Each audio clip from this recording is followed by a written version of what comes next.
Good morning, good afternoon, good evening, wherever you are. United States, the UK, Nigeria, Lagos, Abuja, Africa. Thank you for watching the Pro Unitate podcast collaboration between USOSA and TNN. We are opportune to have the Vice President General of USOSA on the platform today. We had the President General earlier on, that was episode 1. Technically, we should have had the VPG as episode 2, but she's a very busy lady. She travels everywhere, making sure that the association is moving according to plan. VPG's name is, should I say barrister? Barrister, please. Chinedu Amure. She is a northern queen. She went to FGGC Bakori. She is the set of 1988. I think their set was the first GS3, SS3 formation. Then why they did it, I don't know. Have they moved it back? I don't know. I think it's still there. Vice President General has been Vice President General since 2022.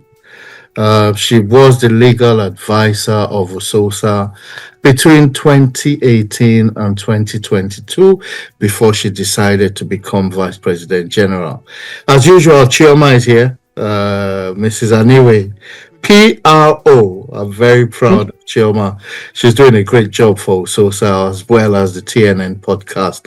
We'll let Chinedu, again, forgive my boldness.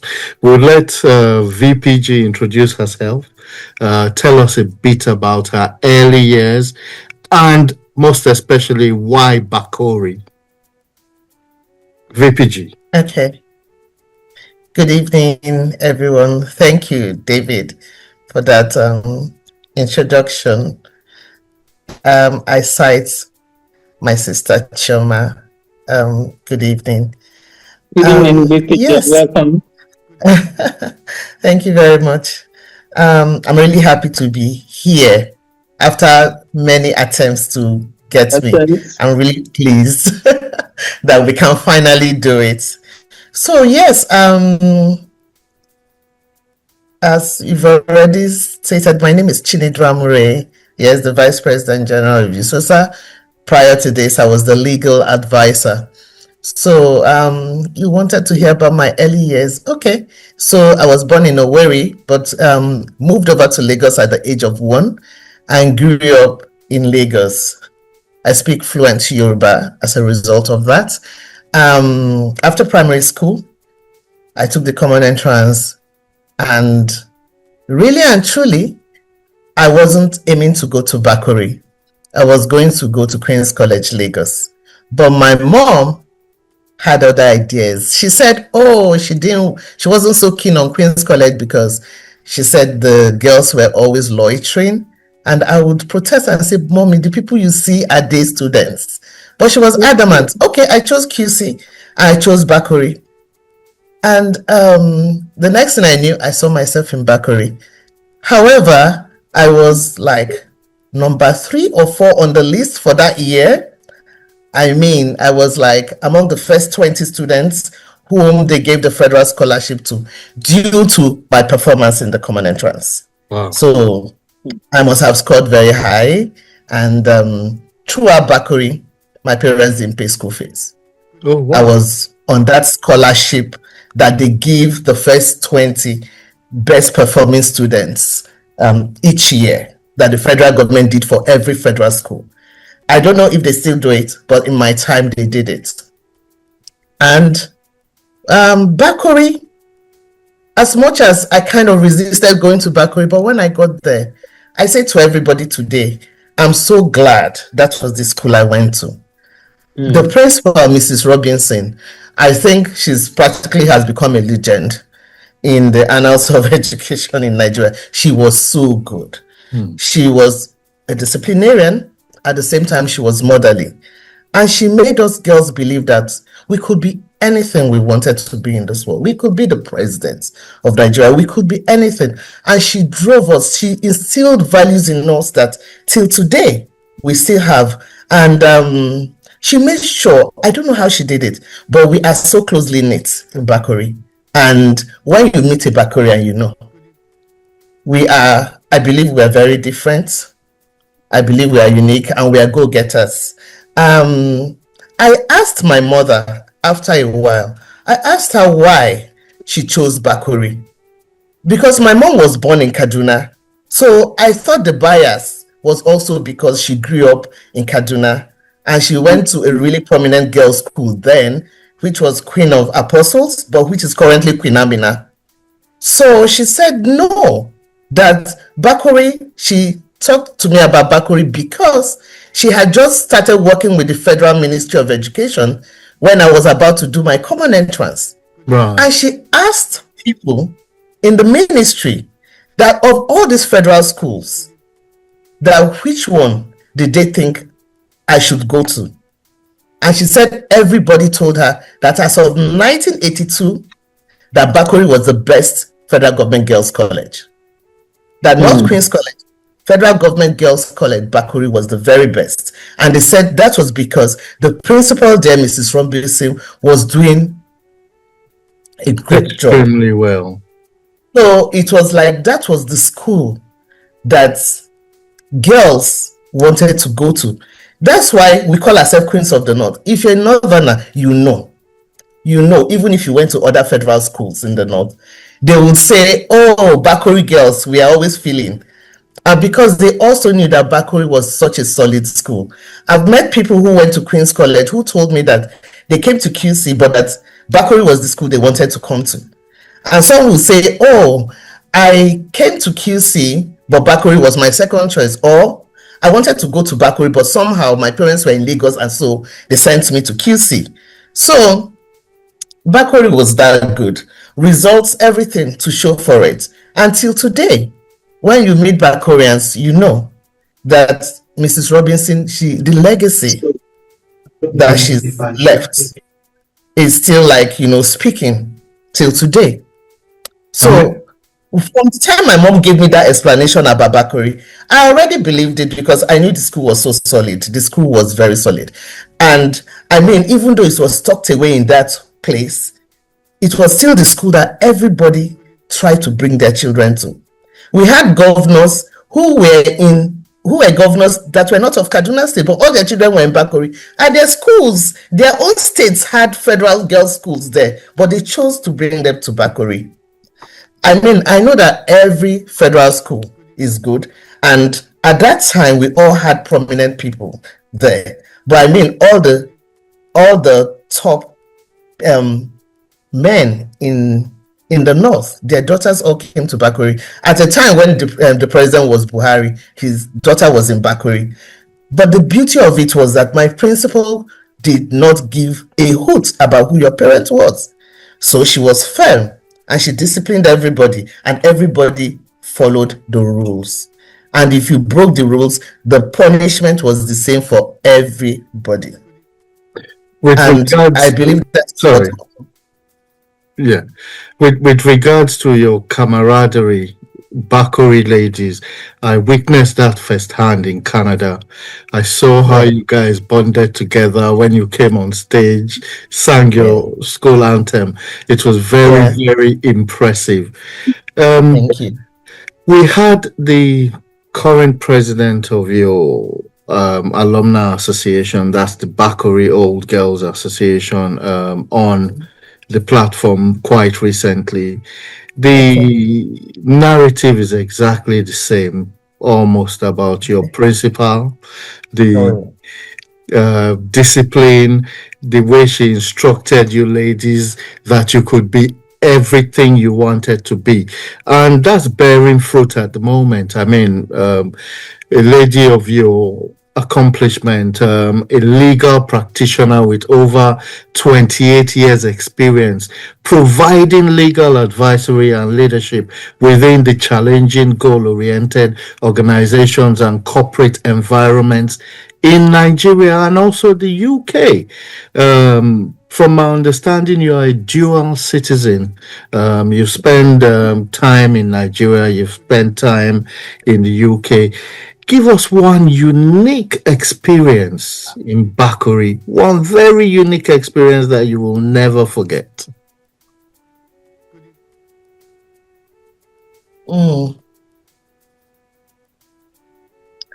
Okay. I don't want it to be so personal. Okay.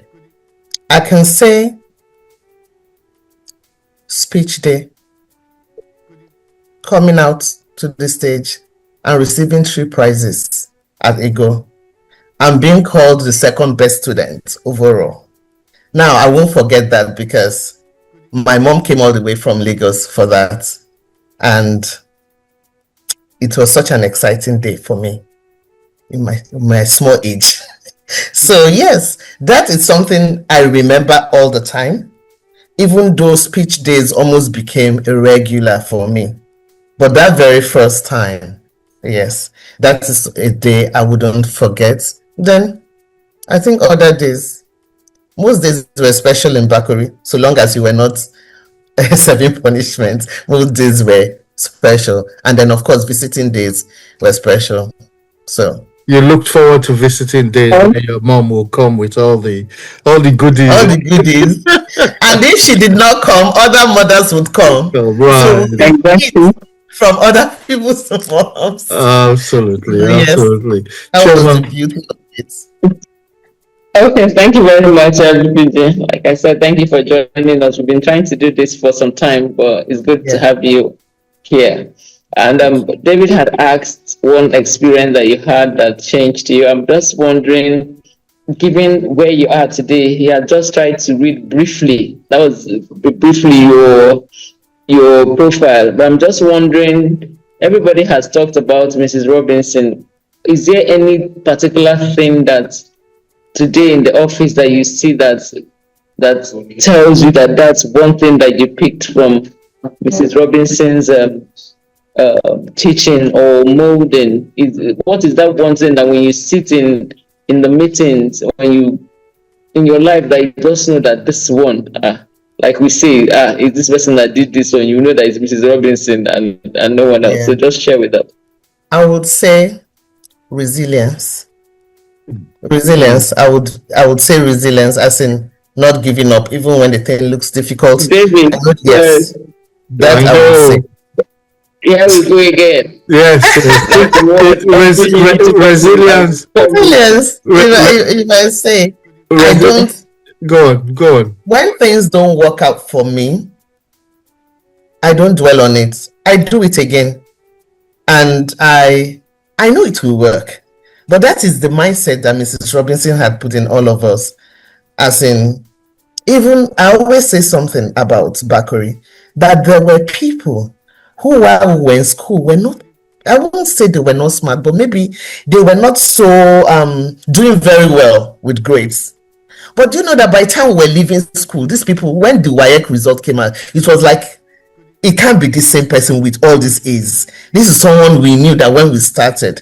But that's because the teachers and Mrs. Robinson in particular, because she was also the one that took us on guidance and counseling, even though she was the principal. So she had a way of really encouraging you and making you know that if it's that you are playing too much, you have to, be more focused and everything. So she was that one person I know that made me understand that the fact that something didn't just happen immediately doesn't mean that it's not going to happen. And it's just for you to keep at it. So if it's resilience, I know that Bakori taught me that. Okay. And really and truly being able to, even I think most boarding schools, but being able to manage in any difficult situation you find yourself, that one definitely we learned that one in school. Resilience is a thing. It's a theme with USOSANs, isn't it, Chioma? Yes, everyone that has come here has said the word resilience. Yeah. Exactly. The never give up spirit of USOSANs. Oh yes. Never give up spirit. It's us. It just takes me to one thing that is dear to my heart: mentorship. If all of us in all the people we have interviewed, because I'm really looking forward to interviewing the younger generation. I'm looking forward to hearing one word that is common with them. If it's still this resilience has been sustained in those worlds. So how do you cover the gap? How do we ensure that this resilience that everyone that has come here has said, how do you ensure that it's sustained and is carried on to the younger people? You are very active in your association and USOSA as a larger body. Yeah. So I'll start by saying, because I'm even a people person naturally, people tend to come around me. And I believe strongly in mentoring the younger ones. So my understanding, what I've realized is that the people that went to FGCs much later, maybe like this one's coming up now, they still have our core values, but maybe just not as much as when we were in school. But that is due to no fault of theirs, because we also know the country has kind of changed. So unity schools don't have that much diversity that they had when we were in school. So for them, USOSA is something that helps them, because now USOSA, you still have people who have the values, who were in federal government colleges in the 70s. You have even the people who started in the 60s, people who still have those core values, and we impact them on the younger ones by one, obviously, involving them in everything we're doing and being able to set good examples.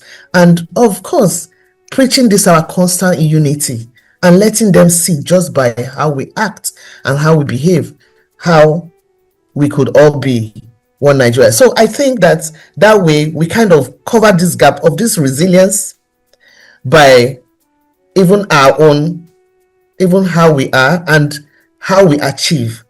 So when they see this, they also know that the way they reason is not just the only way to see things, because a lot of them see things a bit differently from us, all because of the differences that have happened in the country, apart from the age issue.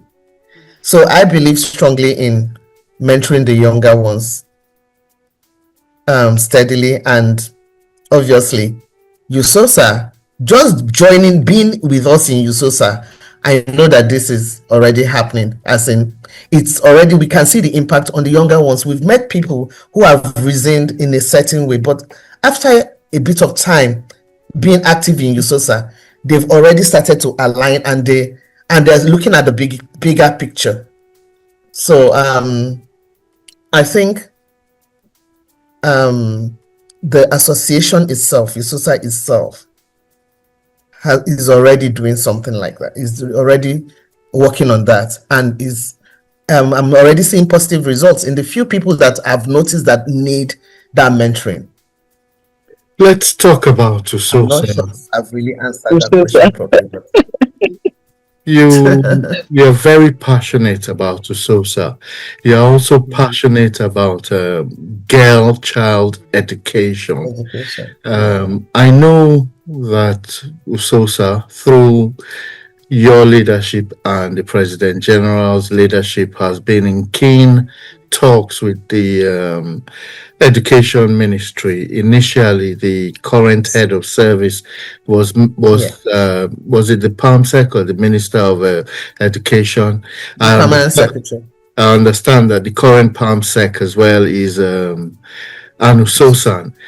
So this question from Chioma regarding mentoring, how are you guys working with the Education Ministry to improve the lot of the current crop of young ones in all the OSAs? I believe that's what we call them. What is the ministry doing? What's the pressure being put on them to try and take a bit more control and improve not just the education, but mentorship and welfare of our children? Okay, so that's a good question. So I'll start by saying that the current head of civil service, when she was the PAMSEC in the Ministry of Education, she had, due to the constant advocacy from USOSA, and of course, she herself, as a USOSA, she's actually very passionate about USOSA also and about the welfare of the students and the state of affairs of our unity schools. So it was easy for the advocacy to work with her. She actually made sure that we moved from just having a USOSA desk in the ministry to having someone actually man that desk. So, I mean, they're dedicated staff on that USOSA desk. So when we come with our problems, there's a straight line of who would handle it. And to take things further, she set up a committee looking into the rehabilitation of the schools, so to speak. So she set up a committee made up of 3 directors in the Ministry of Education and 3 USOSANs, so 6 people, to look into it. They'd gone and done a needs assessment, and they'd come back to say that, okay, they will start with 15 schools to look into what the needs were across board. And then after revamping that, they will go to the next set of schools. So that's one thing that they've done in that regard. Another thing is this. Most of the all student associations, the school-based committees, the SBMCs, we've tried to make sure that all OSAs or OGAs have one member of the association sitting there. That way, because they've already attended those schools, they bring more insight into the issues concerning the school and make sure that these issues are given the attention required. So, having said this, these are some of the ways that USOSA and the Ministry of Education are working to make sure that the students are well catered for, and and not just about revamping the schools, they also think of the welfare of the students. Another thing is this: some OSAs actually even go further. Some of them actually are involved in maybe, excuse me, please. Bless you. Some of them, hold on, please.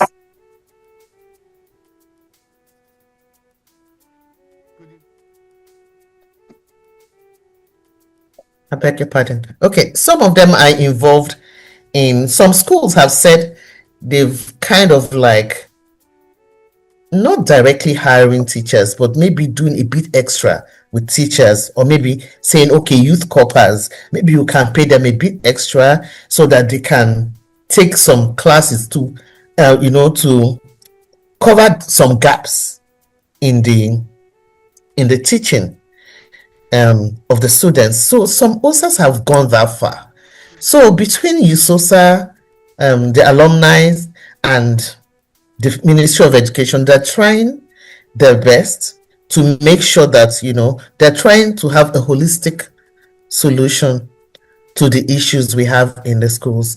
So I think that's really a step in the right direction, because that left to alumni people, they will take over everything and do it themselves. However, we must work with the Ministry of Education, and they on their own side, more than ever, they're doing a whole lot.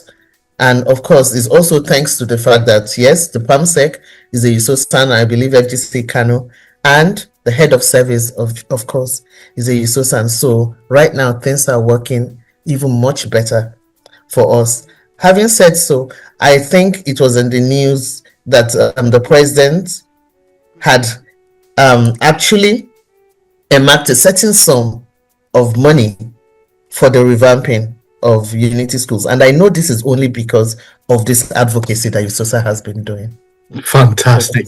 Thank you, David. All right, Chioma. I'm experiencing a bit of technical, but just before, in case it throws me out, just before I go, there's one burning question I would want to ask. Is about women in USOSA. Now we have a male VPJ. There are lots of women who are looking up to you because of your position in USOSA. I'm wondering, are there plans that you have for them? Are there, is there, because across everywhere you see women in business, women in this. I'm just wondering if you have plans to also bring this, bring women together. Is there any plan that you have? What have you been doing in terms of trying to make sure that women come together as well in USOSA? Okay, thank you very much for that question. That's actually something that is very passionate about women. So my intention is actually to launch a Women in USOSA initiative sometime very early next year. I've been thinking of doing it, but I believe that very early next year will be a good time to launch it. So already before even having launched it, each year for the International Women's Day, I always bring out new initiatives for women. I think 2 years ago, we had a situation whereby we gave USOSA women free medical screening, pap smear screening, for like over 60 of USOSA women, free of charge. I funded some of it, and I got some other USOSAs to support to do the funding. So for that year, we did that. Then last year, what we did, we said, okay, let's leave the medicals alone and look at empowerment. So we asked, we had an opportunity to send some people for courses, and then who didn't want to have go on those courses, we gave the opportunity to enhance their business.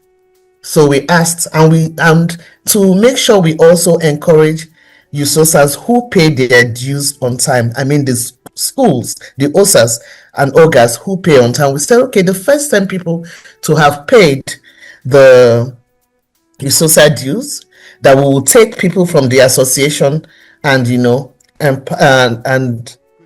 just as a way of also encouraging others, we would do this. So we had some young ladies said they would rather go on the courses. So we sent them on a course, a 1-month course on data application, data sciences. And those courses were such that immediately they equipped you to get jobs immediately. So we paid for them and they went on the courses. Then some said, okay, I have a business, but it's not really doing well. I wouldn't mind if I had seed money to start or to just add to what I already have. And we also did that. So USOSA is really very involved in women empowerment. We believe in equality. So as you can see, USOSA has had a BOT chairman before, was a lady. And of course, this is the first time they have a vice president general as a woman. But all in all, the women, we do not discriminate, and we don't want the women to think, we don't want other USOSAs to think, oh, this is something special they're doing for women. No. So, but because culturally, you tend to have more indigent women than men, and there's some problems unique to women. So we try to address those issues that are unique to women. We try to meet those needs and kind of, make it easier for them. So next year, hopefully, by the time we launch the USOSA for women, there's some kind of loans that some banks give, and they give to only women, really. So we want to be able to, take advantage of all those kind of opportunities for our own women also. Thank you. VPG, why USOSA? It's a selfless service. You don't get paid for it. What attracted you to leadership? Why did you want to become part of USOSA, and what's the driving force behind you as a person aspiring to leadership positions? So for USOSA, I would say that need in me to give back. I like humanitarian services, and which better way to start but to look at USOSA? Like they say, charity begins at home. So I looked at Bakori first. I started with Bakori, and after holding different positions in Bakori, and going back to the school. In fact, when I went back to the school and kind of saw the state the school was in, which was quite different from when we were in school, a bit more dilapidated. In fact, dilapidated to an extent. So, and a lot of us were trying to do stuff to give back, to fix, so until we now said, okay, you know what, as an association, let's do it together and also know what the ministry is doing. And that drove me into looking at even other schools, because we all have the same unique problems. And I was like, yes, as only Bakori, if you do your advocacy, you'll be listened to. But the reality is that when you go as USOSA, for sure is greater impact. The government must listen. We're over 1 million. There's no way you can ignore an association that big. So that is why I decided that USOSA is the place to go and try to advance and proffer solutions to our problems. Leadership, well, I don't know. Maybe I'll say, because also I want to make sure that things are done properly. So I want to be in the forefront. I want to be among the people driving change. Already, I'm the first child in my family, so maybe leadership even comes a bit naturally to me. Right. So yes, but the main thing for USOSA is that giving back and trying to make sure that in any little way we can, we make things also easier for those of us within USOSA who are a bit indigent, because all fingers are not equal. I would say, really, that's really been my driving force, that giving back, that humanitarian side of me, and trying to make sure also that the state of affairs of our schools, we want them to be, at the very least, the way they were, but we really want them to be better. Because when we were in school, there were really no private schools per se. The golden grail was really to go to a federal government college. I mean, that was the thing. The education was top notch. We were practically international schools. We had so many foreigners in our schools. And the government even used our schools as one of the tools with which they fought apartheid, because they brought in a lot of South Africans, Namibians. Even our schools were part of what the Nigerian government used to assist our brothers in South Africa to free them from apartheid. So, yes, I would really like a situation whereby we are even better than that. I understand that a country like Rwanda, almost everybody is back in public schools. Right. Private schools are not a thing so much anymore. So that is really my vision for Nigeria, where private schools, I'm not trying to take business out of private schools, people's hands, but we want it to be such that our federal government colleges are back to exactly where they used to be, and even better. That is really with your resilience, with your leadership, I'm sure you'll deliver this to the people, and the people will be happy under your leadership. For the audience, VPG's core competencies are in negotiations, resilience, relationship management, and litigation. As we all know, she's a highly qualified barrister of law. Part of her experiences include being part of the management team in the commercial department in Nigeria, Ajib Oil Company. She did that for a bit, but is currently with, I believe, a company called Oando Energy Resources. That's where she works from. She gets paid. She funnels that into USOSA, which is a selfless service. She's all over the place. She was recently in Port Harcourt, was it, for the funeral of one of our great patrons or resources, you might say. She spearheads arbitrations, litigations, revenue growth, and partnerships. She was a principal partner, Charles Hills and Co-Solicitors, in the UK. Like I mentioned earlier, she's a dual citizen. She's got British nationality and Nigerian nationality. She's a solicitor of the Supreme Court of England and Wales. She's got a Master's of Law in Corporate Finance Law. She got that from the University of Westminster, London, UK in 2007, a long time ago. Her profile will be on the TNN website, the New Nigerian website, so you can follow her progress and her profile when it's released on the website. Let's talk about current solutions that USOSA are engaged in. Education is very key. I know at the moment USOSA is partnering with some internet-based technical solutions. I know you're bringing classrooms, digital classrooms. Yeah. I know you're trying to partner with Alumni Hub to get your members in one place, so you have better management of them. Talk a bit about that to the audience. Okay.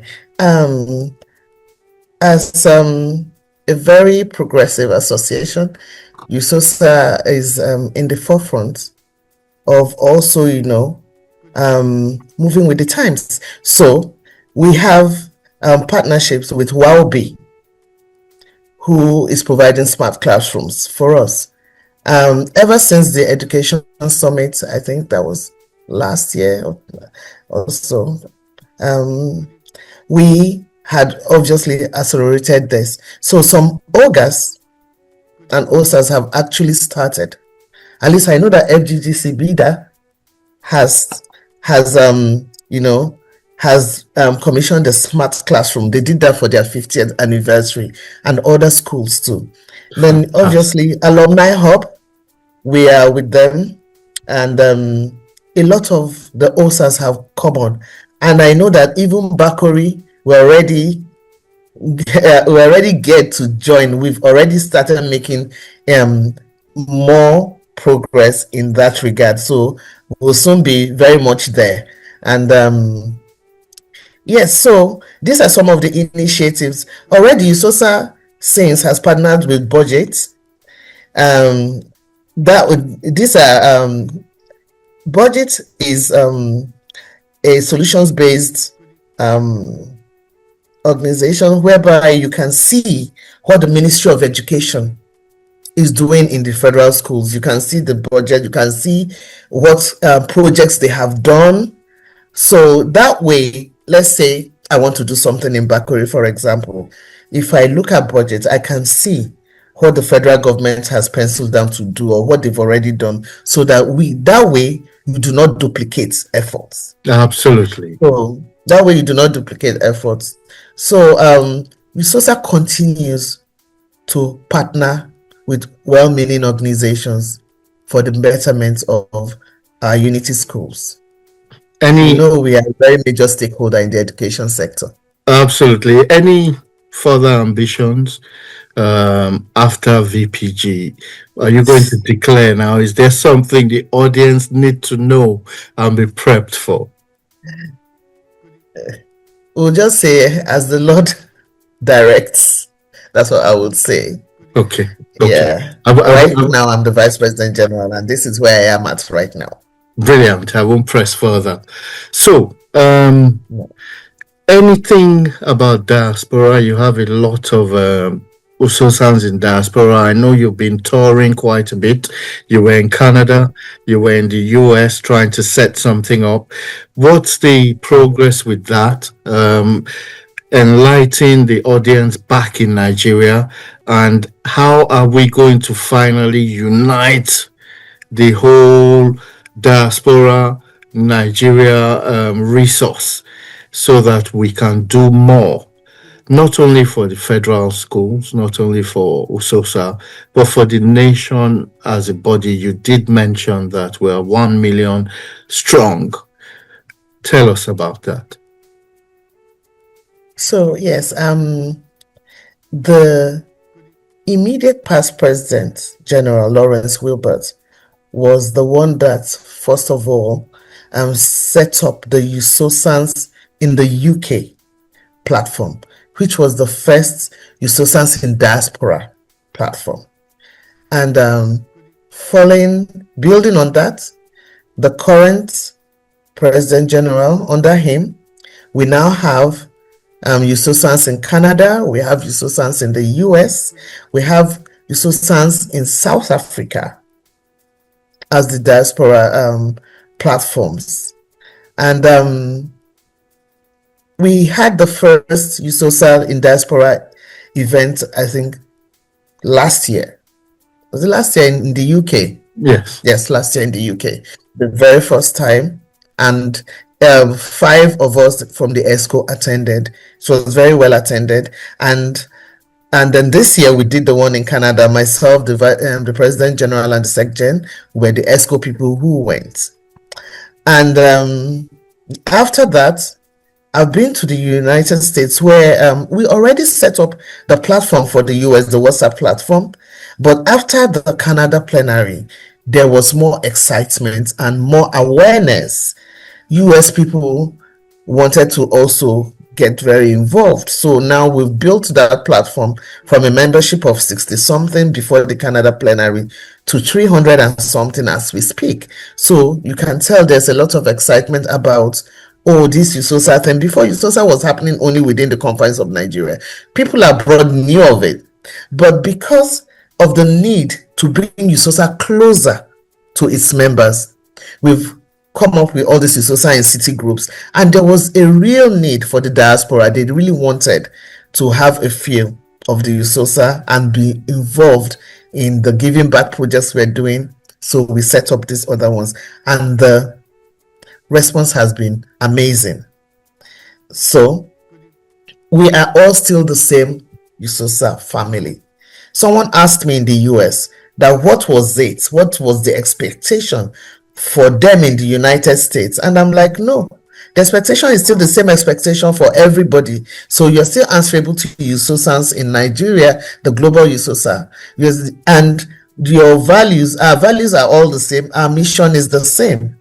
So it's not going to be different from country to country. No, it's the same thing. If there's any difference, maybe to exist as an association, there might be a few rules in the country where you are that you must follow, which is not what is happening in Nigeria. So, of course, we do not break rules. So we follow the laws of whichever country we see ourselves in. And that's the only thing. But every other thing is the same thing. So for all the giving back projects, for even touching each other's lives, and making everybody better, everything, the mission is the same. The mission is all the city groups. So we're all on the same path. Absolutely. Chief Lawrence Wilbert was my classmate in primary school. In all honesty, he absolutely introduced me to, or made me aware of USOSA. I've been in the UK for a long time. I didn't even think about anything about Nigeria until 2017. A friend took me to a political activity, and I suddenly realized how Nigerians in diaspora were interested in things going on back home. And then speaking with Lawrence, and Lawrence floating the idea of associations in diaspora. Between you and I, obviously the audience will know now, I immediately set up a group of 20 on WhatsApp. I brought in USOSA members from various schools in the US, in Canada, in the UK, and I added the President General then, Lawrence Wilbert. Yes. And Lawrence said to me, David, take that down. We are not quite ready. We will get there. And of course, it's you run it. So I backtracked a bit. And I'm so happy that at the moment, things are falling into place, and I'm a keen follower of USOSA, and I intend to keep contributing my part, which I'm doing at the moment. Everything has grown organically. So Yes, you're absolutely right. organic growth. Yeah. You're absolutely right. We have 10 minutes. It's now your turn to ask me any question you like about me, about TNN. We do this in every show. Okay. So, can you tell me a bit more about TNN? Is USOSA your only focus? Very good question. TNN stands for the New Nigerian. Like I was saying, after going to that political thing with my friend, who is ironically an USOSA, and he went to FGC Maiduguri. He's the son of the previous Oba of Benin. He took me to a Benin political activity. Yeah. And after that meeting, my first thought was, wow, people are still interested in Nigeria. People want to give back. Okay, why don't I do something creative? So I concentrated on Edo State. I formed a platform called Edo Now. The intention was to get diasporans, Edo diasporans, working with the new government of Godwin Obaseki at that time in giving back to Edo State. Things didn't go as planned. Unfortunately, the platform was hacked. It was brought down. Quite a lot of the internal politics of Nigeria are a bit too hard for me, so I backed out of all of that. Thought about things for another 6-7 months, and I said, listen, I'm a child of Nigeria. I went to a federal school. I was born in Jos. I grew up in Lagos. I speak Hausa. I speak Yoruba. Why don't I just do this thing on a larger scale? So I thought about the New Nigerian. The New Nigerian is a platform that tries to bridge the gap between diaspora and Nigeria. So we take the best from diaspora, we add it to the best in Nigeria, and get them to do projects within Nigeria. I'm very proud to say things are happening, like you said, organically. We have people doing things that have left diaspora to do things in Nigeria. Take, for example, Dr. Tayo Ikudaisi. He is a regenerative surgeon. He was on this platform just on the verge of setting up a clinic in Lagos. As we speak, he does operations in Lagos. His regenerative surgery reverses strokes. So if one has a stroke, he can actually reverse that. You know, he's a fantastic person. We have other people in the agri sector, in the educational sector. We're trying to engineer the brain drain reverse. We call it the reverse brain drain. Get our best back to Nigeria. Where is the best platform to harness this resource? USOSA. USOSA is a fantastic platform to harness this resource based on the education and the mindset of the people. So we are now starting this after consultations with yourselves. We decided, why not a good collaboration? We bring our best on, we showcase them. At some point, we start to engage them even deeper to give back. We hope that we can get the technological people, YOB or what you call them, on to collaborate with Alumni Hub. As you know, Alumni Hub encompasses everything. And you're absolutely right. Bakori, the Northern Queens, according to your president, she said we will not be the last. Queens of the North. So that's the short and long of the New Nigerian. We have impacted agriculture. We do what we call Feed the Children every Christmas. We've been doing it for 5 years. We're having, I think, the biggest one this year, 1,000 children to be fed. We will give out 2 scholarships. We will give the girl child sanitary pads. I think there's a very big one in October in Lagos. I think I'm partnering with a foundation who is going to give out sanitary pads, I think, to over 600 girls in Lagos. They select a school and give back for the girl child. So again, we're just 5 years old. We're going to grow. We intend that maybe in 20 years' time, we have a bigger stake, and what we saw as a small vision becomes a bigger reality. It's not easy at the moment. Everything is out of pocket, but no bother. The joy of it is walking down the street with my son, and children are eating. And I say to him, son, as we're strolling now, you do know the good we're doing. Those people don't even know where it's coming from. Yes. It's a fantastic thing. It's a fantastic feeling, yeah. Go on. So, okay. Another question, let me think. So, TNN. So, where do you see TNN in the next 5 years? What do you think you people will be doing? Will it still just be this, or I think we'll have increased our presence in agriculture, increased our presence in health, increased our presence in education. Those are the core areas. We again, the change we're seeking must start from the top to the bottom.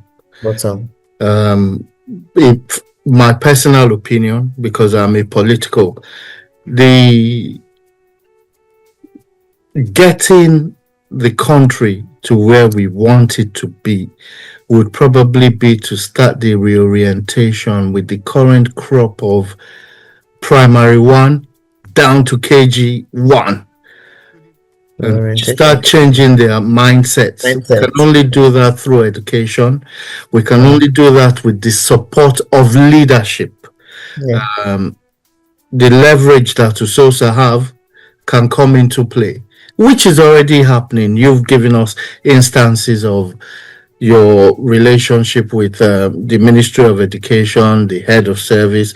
We understand the president himself is a honorary King's College. Yeah, exactly. So it must come from the top, and the only way it will happen is for us to keep highlighting leaders like yourself, leaders like the President General, leaders of our OSAs, leaders of our OGAs, who can come together and create a force that will be able to leverage in government. This is so in 5 years' time, I do definitely see that our presence will have grown again organically, just as USOSA is growing. I do hope that USOSA continues on its current path, because the function USOSA is doing at the moment is absolutely fantastic. Thank you for your leadership. Thank you to the leadership of President General Michael Magaji. He saw immediately the value in showcasing our best, and that's why we have this platform set up. So, a little about me. Federal Government College Idoani, 1986 set. We were the set just before your JS, exactly. The 633 we got away with it. You escaped. Exactly. I went to the University of Benin. I read history. I've been in the UK for a very long time now. Like I said, I didn't think about anything to do with Nigeria until those two meetings. But again, it's all for the good. Audience, you've heard a bit about me. You've heard from our Vice President General. 1 hour has come and gone. We would like to stay here for 10 hours, give you gist. Isn't that what it's called? Give you a lot of gist, but unfortunately, VPG is very busy. I'm sure she has a heavy schedule for tomorrow as usual. We're going to let her. I make time for you, USOSA, all the time. You do, and I'm very grateful. Please follow our pages, the Pro Unitate podcast page. You will see the flow across the bottom of this video. TNN, we're on YouTube. USOSA, we're on YouTube. We're on Facebook. We're on Instagram. Help support us by sharing, clicking the like button, subscribing. Let's get a bit of the what's it called? The YouTube funding, the Facebook funding to improve the platform. We wanted another year when we are doing this, the quality is better. It could even be from a studio anywhere in the UK or in Nigeria. Make us proud by liking. Thank you so much, VPG. I want to give you the last word to the audience, both at home and in diaspora. Thank you very much for having me. And I want to say, USOSANs, I would like to say that we should continue to, showcase our core values by the way we behave, by our actions. Let us be known as children of Nigeria just by our actions, knowing that we embody the values of unity, peace, love. That's all I have to say. Thank you very much for having me this evening. You're most welcome. Hopefully there'll be a part 2. I see a vision of President General sitting with me and talking to me in the near future. That would be a lovely thought, and we'll remember that when we talk. There will be a part 2 at some point. Thank you, audience. I'm going to let the audience go now and then share a minute or two with you.